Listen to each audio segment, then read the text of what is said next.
தேவனுடைய பரிசுத்த நாமத்துக்கு மகிமை உண்டாவதாக. ஆண்டவரும் உலக இரட்சகருமாகிய இயேசு கிறிஸ்துவின் இனிதான நாமத்தினாலே உங்களுக்கு எங்களுடைய அன்பின் நல் வாழ்த்துக்கள். இந்த 2வது மாதத்தின் 2வது கர்த்தருடைய நாளிலே கர்த்தருடைய வார்த்தையோடு உங்களை சந்திக்க செய்த தேவாதி தேவனுக்கு மகிமை உண்டாவதாக. இந்த கர்த்தருடைய நாளிலே கர்த்தர் நமக்கு கொடுத்த வார்த்தைக்கு நேராக, வசனத்துக்கு நேராக நம்முடைய கவனத்தை திருப்புவோம். கர்த்தர் நம்மை நடத்துவாராக. எரேமியா தீர்க்கதரிசியின் புஸ்தகம் 10ஆம் அதிகாரத்தில் உள்ள 23வது வசனத்தை நான் உங்களுக்கு என்று வாசிக்கிறேன். எரேமியா தீர்க்கதரிசியின் புஸ்தகம் 10ஆம் அதிகாரம் 23வது வசனம். கர்த்தாவே, மனுஷனுடைய வழி அவனாலே ஆகிறதல்லவென்றும் தன் நடைகளை நடத்துவது நடக்கிறவனாலே ஆகிறதல்லவென்றும் அறிவேன். கர்த்தாவே, மனுஷனுடைய வழி அவனாலே ஆகிறதல்லவென்றும் தன்னுடைய நடைகளை நடத்துவது நடக்கிறவனாலே ஆகிறதல்லவென்றும் அறிவேன். ஜெபம் செய்வோம். பரிசுத்த பிதாவே, இரக்கமுள்ள எங்கள் ஆண்டவரே, இந்த நல்ல நாளுக்காக ஸ்தோத்திரம். எங்களை இம்மட்டும் நடத்தி கொண்டு வந்த தெய்வமே, நாங்கள் நடந்து வந்த பாதைகளை திரும்பி பார்க்கும்போது நாங்கள் நடந்து வந்த வழி அல்ல, கர்த்தர் எங்களை சுமந்து வந்த வழி. நீரே எங்களை நடத்துகிறீர், அதுக்காக ஸ்தோத்திரம். இந்த நாளிலும் உடைய நடத்துதலுக்கு நேராக எங்களுடைய கவனத்தை திருப்பி நீர் எப்படி நடத்துகிறீரோ அதன்படி நாங்கள் நடக்க எங்களுக்கு உதவி செய்வேன் ஆண்டவரே. ஆவியானவர் வார்த்தையினாலே நிரப்பி நடத்துவீராக. இயேசுவின் நாமத்தில் வேண்டுகிறோம் பிதாவே, ஆமென். தேவனுடைய பரிசுத்த நாமத்துக்கு மகிமை உண்டாவதாக. நம்முடைய ஆண்டவர் நம்மை வழிநடத்தி செல்கிற தேவனாய் இருக்கிறார். ஆண்டவரை அறிந்த மக்களுக்கு கர்த்தர் சொல்லுவது, உங்களுடைய நடைகள் உங்களாலே ஆகிறதல்ல, உங்களை நானே நடத்துவேன் என்று ஆண்டவர் சொல்லுகிறார். எரேமியா தீர்க்கதரிசி இதை அறிக்கை செய்கிறார். ஆண்டவரே, நடக்கிறவனுடைய நடைகள் அவனாலே ஆகிறதல்லவென்று அறிவேன் என்பதை எரேமியா தீர்க்கதரிசி இந்த வேத புஸ்தகத்தில் பதிவு செய்து நாம் அறிந்திருக்கிறோம். என் வாழ்க்கை, என் நடை, என் திட்டங்கள் என்னாலே ஆகிறதல்ல என்று எரேமியா அந்த இடத்துல ஆண்டவர் அறிக்கை செய்வதை நாம் வாசிக்கிறோம். பிரியமானவர்களே, நம்முடைய நடைகள், நம்முடைய வாழ்க்கை நம்மாலே ஆகிறதில்ல. புதிய வருஷத்துக்குள்ள வந்திருக்கிறோம். அநேக திட்டங்கள், தீர்மானங்களை நாம் எடுத்திருப்போம். அநேக காரியங்களை திட்டமிட்டு வைத்திருப்போம். நம்ம இந்த வருஷத்தில் இதெல்லாம் செய்யணும், அப்படிலாம் நடக்கணும். ஆனால் கர்த்தர் சொல்லுகிறார், உங்களுடைய நடைகள் உங்களாலே ஆகிறதல்ல, அவைகளை நானே நடத்துவேன் என்று ஆண்டவர் சொல்லுகிறார். நம்ம பழைய வருஷத்தில் எவ்வளோ காரியங்களை திட்டமிட்டோம், ஆனால் எல்லாம் நிறைவேறவில்லை. கர்த்தருடைய கிருபையினாலே நம்மை மட்டுமா கர்த்தரே நம்மை நடத்தி வந்திருக்கிறார். இனிமேலும் நம்முடைய திட்டங்கள் எல்லாவற்றையும் தேவனிடம் சொல்லி தேவனுடைய கரத்தில் நம்மை அர்ப்பணிக்கும் பொழுது நிச்சயமாக கர்த்தர் நம்மை நடத்தி நம்மை ஆசீர்வதிக்க அவர் உண்மையும் நீதியும் உள்ள தேவனுமா இருக்கிறார். இந்த நாளில் கர்த்தர் நம்மை எப்படி நடத்துவார் என்பதை நாம் அறிய ஆவியை நமக்கு உதவி செய்வாராக. யோவான் எழுதின சுவிசேஷத்தில் நீங்கள் வாசிங்கன்னா 15ஆம் அதிகாரம் 5வது வசனம் சொல்லப்பட்டிருக்குது. இயேசு சொல்லுகிறார், என்னால் அன்றி உங்களால் ஒன்றும் செய்யக்கூடாது. நம்மளால் ஒன்றுமே செய்ய முடியாது. இயேசுவால் அன்றி நம்மளால் எதுவும் செய்ய முடியாது. அவர் தான் நம்ம எல்லாவற்றுக்கும் இயக்குவிக்கிற தேவனாக இருக்கிறார். ஆதியாகமம் 18ஆம் அதிகாரம் 14வது வசனம் சொல்லப்பட்டிருக்கு. தேவன் சொல்கிறார், தேவனாலே ஆகாத காரியம் ஒன்று உண்டோ என்று ஆண்டவர் இந்த இடத்துல ஒரு கேள்வியை வைக்கிறார். அநேக தங்களுடைய வாழ்க்கையிலே தாங்களாகவே ஆரம்பிக்கிறாங்க, தாங்களாகவே காரியங்களை திட்டமிடுறாங்க, எல்லாவற்றையும் தாங்களாகவே செய்து கொண்டு வாழ்க்கையும் தாங்களாகவே முடித்துக் கொள்கிறாங்க. தற்கொலைக்கு நேராக அவருடைய வாழ்க்கை முடிந்து போகிறது. பிரியமானவர்களே, தேவன் சொல்லுகிறார், உன்னுடைய நடைகளை நடத்துவது நான் தான். உன்னுடைய வாழ்க்கையின் காரியங்களை முன்குறித்து தீர்மானித்து உனக்கு செயல்படுத்துகிற தேவனாகிய கர்த்தர் நானே என்று ஆண்டவர் சொல்லி இந்த காலவேளையில் அவர் நம்முடைய நடத்துதலை ஆண்டவர் நம்ம எப்படி நடத்தப் போகிறார் என்பதை நமக்கு போதிக்க விரும்புகிறார். சங்கீதம் 128ஆம் சங்கீதத்தில் 1வது வசனம் சொல்லப்பட்டிருக்கு, கர்த்தர் வீட்டை கட்டாராகில். ஆண்டவர் தான் நம்முடைய குடும்பத்தை, வாழ்க்கையை கட்ட முடியும். ரூத் 1ஆம் அதிகாரம் 9வது வசனத்தை நீங்கள் வாசிங்கன்னா, நகோமி தன்னுடைய மருமக்களை பார்த்து சொல்லுகிறாள், கர்த்தர் உங்களை சுகமாய் வாழ்ந்திருக்க செய்வார். இந்த நகோமி சொன்ன அறிக்கை என்னன்னு கேட்டிங்கன்னா, சர்வவல்லவர் எனக்கு மிகுந்த கஷ்டப்பை கட்டளையிட்டார் என்று சொன்ன அதே நகோமி தன்னுடைய வாயாலே மருமக்கள் மாதிரி சொல்கிறாங்க, கர்த்தர் உங்கள் வாழ்க்கை கட்டுவார், கர்த்தர் உங்களுடைய குடும்பத்தை கட்டுவார் என்று சொல்கிறாங்க. கர்த்தர் கட்டுவதை அறிந்த நகோமி இப்படியாக வார்த்தைகளை அந்த இடத்துல பதிவு செய்வதை நான் வாசிக்க முடிகிறது. பிரியமானவர்களே, தேவனால் அன்றி நம்முடைய வாழ்க்கையில் காரியங்களை நிறைவேற்ற யாராலும் முடியாது. நம்முடைய சுயமுயற்சி தேவைதான். ஆனால் தேவனுடைய ஒத்துழைப்போடு, தேவனுடைய கீழ்ப்படிதலோடு, தேவனுடைய உதவியோடு நாம் செய்யும் பொழுது நிச்சயமாக நாம் காரியங்களை வெற்றியாக செய்து முடிக்கும் என்பதை இந்த வேளையில் கர்த்தருடைய ஆவியை நமக்கு அறிவுறுத்துகிறார். சங்கீதம் 4ஆம் சங்கீதம் 8வது வசனம் நீங்கள் வாசிக்கும்போது, கர்த்தாவே, நீர் ஒருவரே என்னை சுகமாய் தங்க பண்ணுங்க. நம்முடைய வாழ்க்கையை சுகமாய் தங்க பண்ணி நம்மை அமைதியான இடத்துல நடத்தி புல்லுள்ள இடங்களில் மேய்த்து அமர்ந்த தண்ணியில் கொண்டு போய் விடுகிறது நம்முடைய மெய்ப்பனாகிய தேவன் மாத்திரம்தான். நமக்கு நல்ல வாழ்க்கையை கொடுக்க முடியும் அவரால் மாத்திரமே. இந்த வருஷம் உங்களுக்கு பூரண சமாதானத்தை கொடுக்க சமாதான காரணராகிய இயேசுவால் மாத்திரமே முடியும் என்பதை நாம் உணர்ந்து கொள்ள வேண்டும். அவருடைய கரத்தில் ஒப்பு கொடுக்கும்போது நிச்சயமாக கர்த்தர் நம்மை ஆசீர்வதிப்பார். இந்த நாளில் என்ன செய்தி? கர்த்தர் இந்த புதிய வருஷத்தில் நம்ம எப்படி நடத்த போகிறார்? அவரே நம்முடைய நடைகளை நடத்துகிறார் அல்லவா? தேவன் நம்ம எப்படி நடத்த போகிறார் என்பதே இந்த வாரத்தில், இந்த இரண்டாவது கர்த்தருடைய நாளில், இரண்டாவது மாதத்தில் கர்த்தர் நம்மோடு பேச போகிறார். முதலாவது, அவரே நம்மை வாழ வைக்கிற தேவன். ஆட்டோ பின்னால் எழுதி நீங்கள் வாசித்திருப்பீங்க, உன் வாழ்க்கை உன் கையில். நம்ம வாழ்க்கை கர்த்தருடைய கருத்து இருக்குது. அவர் தான் நம்மை வாழ வைக்க முடியும். சங்கீதங்கள் புத்தகத்தில் 30ஆம் சங்கீதம் 5வது சொல்லப்பட்டிருக்கு, அவருடைய கோபம் ஒரு நிமிஷம், அவருடைய தயவோ நீடிய வாழ்வு. நீடிய வாழ்வை கொடுக்கிற ஒரே ஒரு காரியம் எதுன்னு கேட்டீங்கன்னா தேவனுடைய தயவு. ஆண்டவருடைய தயவு மாத்திரம்தான் நமக்கு நீடிய வாழ்க்கையை கொடுக்க முடியும். பிரியமானவர்களே, இந்த காலவெளியில் கர்த்தருடைய தயவை நாம் நாடுவோம். கர்த்தருடைய தயவுக்கு நேராக நம்முடைய சிந்தனைகளை, இருதயங்களை திருப்ப பசுத்தாவின் உதவி செய்வாராக. அவருடைய தயவு தான் நமக்கு நீண்ட ஆயுசை கர்த்தர் நமக்கு கொடுக்கிறார். சரி, அவருடைய தயவை எப்படி பெற முடியும் அப்படின்னு கேட்டிங்கன்னா, அதே சொல்லப்பட்டிருக்கு, அவருடைய கோபம் ஒரு நிமிஷம், அவருடைய தயவு நீடிய வாழ்வு. தேவனை கோபப்படுத்தாதவங்க அவருடைய தயவை பெற்றுக்கொள்ள முடியும். தேவனை கோபப்படுத்தி எரிச்சல் ஊட்டுகிற காரியங்களை நாம் செய்யக்கூடாது. நம்முடைய ஆண்டவர் அன்பானவர் தான், ஆனால் அவர் எரிச்சல் உள்ள தேவர் என்பதை ஆண்டு சொல்லுகிறார். பிரியமானவர்களே, இந்த காலவெளியில் கர்த்தருக்கு எரிச்சல் ஊட்டுகிற காரியங்கள் நம்முடைய வாழ்க்கையில் இருந்தால் தயவு செய்து வேரோடு பிடிங்க எரிந்து போடுவோம். நம்முடைய வாழ்க்கையை கர்த்தர் நடத்துவார், நம்மை வாழ வைப்பார். அநேகர் வாழ்க்கையை ஆரம்பிக்கிறாங்க, ஆனால் வாழ முடியல அவங்களால. அவங்க வாழ்க்கை தரித்திரத்தில் போயிடுது. அவங்க வாழ்க்கை சீக்கிரமாக முடிஞ்சு போகுது. காரணம் என்ன? தேவனை எரிச்சல் ஊட்டுகிற காரியங்களை தன்னுடைய வாழ்க்கையில் அனுமதிக்கிறாங்க. பிரியமானவர்களே, தேவனுக்கு எரிச்சல் ஊட்டுகிற முக்கியமான ஒரு காரியம் என்ன கேட்டீங்கன்னா விக்கிரக ஆராதனை. விக்கிரகங்களை பார்த்தால் கர்த்தருக்கு எரிச்சல் உண்டாகும். பிரியமானவர்களே, தேவனுடைய ஸ்தானத்தை நாம் யாருக்கு கொடுத்தாலும் அதான் விக்கிரக ஆராதனை. தேவனுடைய ஸ்தானம் அது உயர்ந்தது. அவரை ஒரு குறிப்பிட்ட உருவத்துக்கோ ஒரு சிலைக்கோ நாம் அவரை அடக்கிவிட முடியாது. அவர் வானத்தையும் பூமியும் படைத்த சர்வ வல்லமை உள்ள தேவன். அவரை கோபப்படுத்தக்கூடாது. அவரை கோபப்படுத்தாமல் நாம் அவருடைய தயவை நாடும் பொழுது அந்த தயவு நம்மை வாழ வைக்கும்.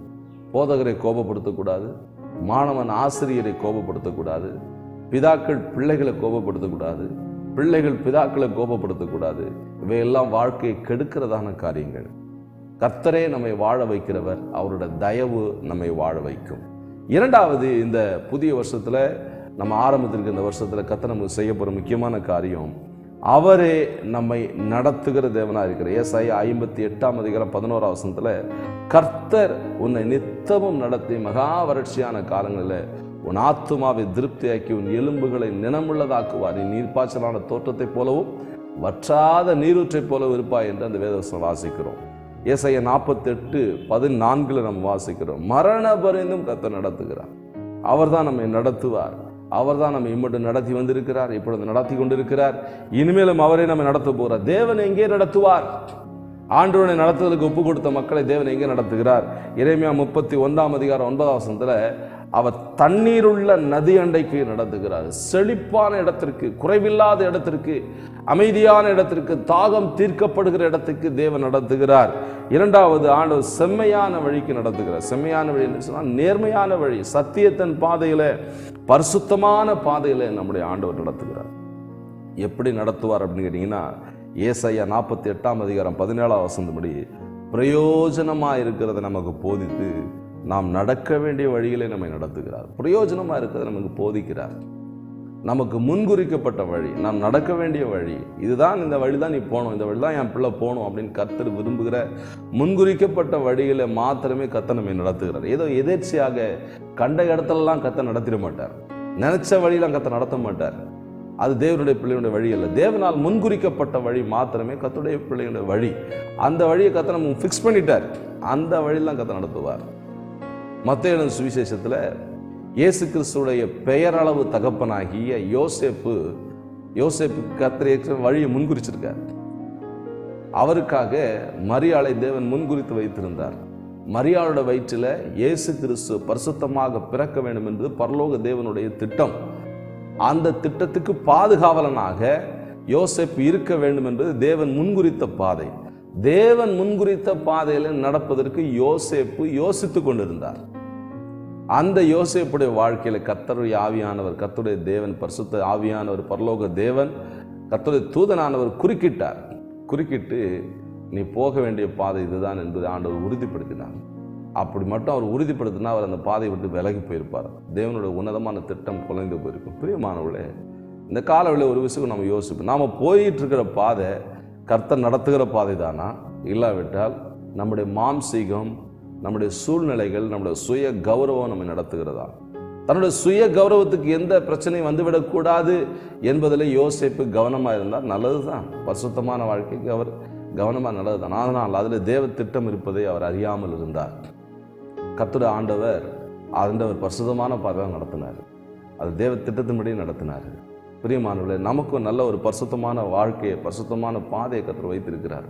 அதில் தேவ திட்டம் இருக்குது. அது முடிவில் பரலோகத்துக்கு கொண்டு போய் சேர்க்கும். பிரியமானவர்களே, தேவனுடைய நடத்துதலுக்கு நாம் நம்மை அர்ப்பணிக்கும் போது நிச்சயமாக கர்த்தர் நம்மை நடத்துவார். அவர் முன்குறித்த பாதை, அவர் ஏற்கனவே நியமிக்கப்பட்ட பாதையிலே அவமானங்கள் வரும், நிந்தனைகள் வரும். யோசேப்பு அந்த பாதையிலே அவன் நிந்தனைக்கு பயந்துதான், அவமானத்துக்கு பயந்துதான் அவன் ரகசியமாக தள்ளிவிடலாம் என்று யோசித்து கொண்டிருந்தான் மரியாளை. ஆனால் கர்த்தர் அதே பாதையில் நடத்தினார், அவனை வெற்றியாக நடத்தினார். கர்த்தருடைய பாதையிலே கர்த்தரே நம்மை நடத்தும் போது நிச்சயமாக கர்த்தர் நம்மை அதில் வெற்றியாக நம்மை முடிக்க பண்ணுவார். நமக்கு முன்குறிக்கப்பட்ட பாதை நம்மை சார்ந்த குடும்பங்களுக்கும் நம்மை சார்ந்தவர்களுக்கும் அது ஆசீர்வாதமாக அமையும். அந்த பாதையில் நாம் கவனமாக நடந்து போக தேவனுடைய பலத்தை நாம் பெற்றுக்கொள்ள வேண்டியது அவசியமாக இருக்குது. தேவனுடைய ஆலோசனை நமக்கு தேவை. இரவிலே தேவதூதன் தோன்றி யோசேப்புக்கு ஆலோசனை கொடுத்ததுனாலே கர்த்தருடைய செம்மையான பாதையில் தொடர்ந்து அவர் நடந்தார். பிரியமானவர்களே, இந்த வருஷத்தில் கர்த்தரே நம்மை நடத்துவார், கர்த்தரே நம்மை வாழ வைப்பார், கர்த்தரே நம்மை நடத்துவார். மூன்றாவதாக, கர்த்தரே நம்மை ஆதரிக்கிற ஆண்டவராய் இருக்கிறார். அவரை நம்பி தன்னை அர்ப்பணித்த பிள்ளைகளை அவரே ஆதரிக்கிறார், அவரே நடத்துகிறார். அவருடைய ஆதரவு நமக்கு தேவை. ஆதரவு என்று சொன்னால் சப்போர்ட். ஆண்டவருடைய சப்போர்ட் நமக்கு தேவை. புதிய வருஷத்தை ஆரம்பித்திருக்கிறோம், கர்த்தருடைய சப்போர்ட் நமக்கு தேவை. மனுஷனுடைய சப்போர்ட்டுக்காக நீங்கள் போகாதீங்க. தேவனுடைய இரக்கம் இருந்தால் மனிதனுடைய இரக்கம் தானாக வரும். நம்மையில் இறக்கப்பட வைப்பதற்கு தேவனுடைய இரக்கம் அல்லாது தேவை. அதனால் நாம் செய்ய வேண்டிய முக்கியமான காரியம், மனுஷனுடைய இரக்கத்துக்காக அலைந்து திரிய வேண்டாம். தேவன் இறங்கும்படியாக, தேவ கிருபைக்காக காத்திருப்போம். யாரெல்லாம் நம்ம மேலே இரக்கம் வைக்கணுமோ கர்த்தர் ஏவி விடுவார், அவர்களை கர்த்தர் இறக்கப்பட வைப்பார். நாம் கர்த்தருடைய கருத்தில் நம்மை அர்ப்பணித்து ஒப்பு கொடுத்து நம்ம காத்திருக்கும் போது நிச்சயமாக அது பெரிய காரியங்களை நம்முடைய வாழ்க்கையில் அவர் செய்கிற ஆண்டவராக இருக்கிறார். அவரே நம்மை ஆதரிக்கிற தேவனாக. சங்கீதம் 18:18 சேதம் வராமல் நம்மை பாதுகாக்கிறவர், ஆதரிக்கிற ஆண்டவராக இருக்கிறார். எதிரிகளிடமிருந்து கர்த்தர் நம்மை விலக்கி பாதுகாத்து நமக்கு ஆதரவை, ஆண்டவர் பாதுகாப்பை நமக்கு கொடுத்து நடத்துகிற ஆண்டவராக இருக்கிறார். சங்கீதங்கள் புத்தகம் 55 சங்கீதம் 22 வசனத்தில் வெட்கப்பட விடாமல் நம்மை தாங்கி பிடித்து நம்மை ஆதரவு கொடுத்து நடத்துகிற ஆண்டவராக இருக்கிறார். நான்காவதாக, திக்கற்றவருடைய விதவைகளை ஆதரித்து அவர் வழி நடத்தி ஆதரித்து நடத்துகிற தேவனாக இருக்கிறார். திக்கற்றவருடைய விதவைகளை கர்த்தர் ஆதரிக்கிறார். கர்த்தர் இப்படிலாம் அவருடைய ஆதரவை நமக்கு கொடுக்கிறார் பாருங்க. அவரே இந்த வருஷத்துல நம்மை ஆதரித்து நடத்துகிற ஆண்டவராக இருக்கிறார். அவரே நம்மை வாழ வைப்பார், அவரே நம்மை வழி நடத்துவார், அவரே நம்மை ஆதரிக்கிற தேவனாக இருக்கிறார். கடைசியாக, அவரே நம்மை தப்புவிக்கிற தேவனாக இருக்கிறார். ஏசாயா 46:4 ஆண்டவர் இம்மட்டும் நம்மை தப்புவித்தார், இனிமேலும் அவரை நம்மை தப்புவித்து நடத்துக, அவர் உண்மை நீதிமுள்ளவருமா இருக்கு. இதுல தான் கர்த்தர் நம்மை தப்புவிப்பார். கொடுமைக்கு அவர் நம்மை தப்புவிப்பார். சங்கீதம் 91:3 கொள்ளை நோய்க்கு கர்த்தர் நம்மை தப்புவிக்கிற ஆண்டவராக இருக்கிறார். மூன்றாவதாக 2 கொரிந்தியர் 1:10 மரணத்துக்கு அவர் நம்மை தப்புவிக்கிற ஆண்டவராக இருக்கிறார். மரணத்துக்கு இதுவரை தப்புவித்தார், இப்பொழுது நம்மை மரணத்துக்கு தப்புவித்து கொண்டிருக்கிறார். இனிமேல் அவர் மரணத்துக்கு நம்மை தப்புவிப்பார். பிசாசு கொல்லவும் அழிக்கவும் திருடவும் அவன் காத்து கொண்டிருக்கிறான். கொஞ்சம் ஏமாந்தா நம்முடைய ஜீவனை அவன் கொள்ளையெடுத்து போக ரொம்ப ஆயத்தமாக இருக்கிறான். ஆனால் ஒவ்வொரு நாள் ஒவ்வொரு இமைப்பொழுதும் கர்த்தர் நம்மை பாதுகாக்கிறார். மரணத்துக்கு அவரே நம்மை தப்புவித்து நடத்துகிற ஆண்டவராக இருக்கிறார். பகலில் உண்டாகும் பயங்கரத்துக்கும் இருளில் நடமாடும் கொள்ளை நோய்க்கும் மத்தியானதில் பாழாக்கும் சங்காரத்திற்கும் நீ பயப்படாதிருப்பாய். நம்ம பயப்படாமல் பாதுகாத்து நடத்துகிற தேவன் நம்மோடு கூட இருக்கிறார். கர்த்தர் நம்மை தொடர்ந்து நடத்துவாராக, ஆசீர்வதிப்பாராக. இதுவரை நடத்தி வந்த எபினேசர் தொடர்ந்து நம்மை நடத்தும்படியாக தேவனுடைய கருத்தை நம்மை அர்ப்பணிப்போம். கர்த்தர் நம்மை தொடர்ந்து நடத்துவாராக. இந்த 2வது மாதத்தின் 2வது நாள், 2வது கர்த்தருடைய நாள் உங்களுக்கு ஆசீர்வாதமாக இருப்பதாக. அவரே உங்களை வாழ வைப்பார், அவரே உங்களை வழி நடத்துவார், அவரே உங்களை ஆதரிப்பார், அவரே உங்களை தப்புவிப்பார். ஜெபிக்கலாம். பரிசுத்த பிதாவே, இரக்கமுள்ள எங்கள் ஆண்டவரே, இந்த நல்ல நாளுக்காக ஸ்தோத்திரம். இந்த வார்த்தை கேட்ட மக்களை பிதா, குமாரன், பரிசுத்தாவின் நாமத்தினாலே அடியேன் மனதார ஆசீர்வதித்து ஜெபிக்கிறேன். இந்த கரம் கூடவே இருக்கட்டும். தயவுள்ள சித்தத்தை பூரணமாக நிறைவேற்றி நடத்துங்க, ஆசீர்வதிங்க. இயேசுவின் நாமத்தில் வேண்டுகிறோம் பிதாவே. ஆமென், ஆமென். God bless you. கர்த்தர் உங்களோடு பக்கத்தில் நடத்துவார்.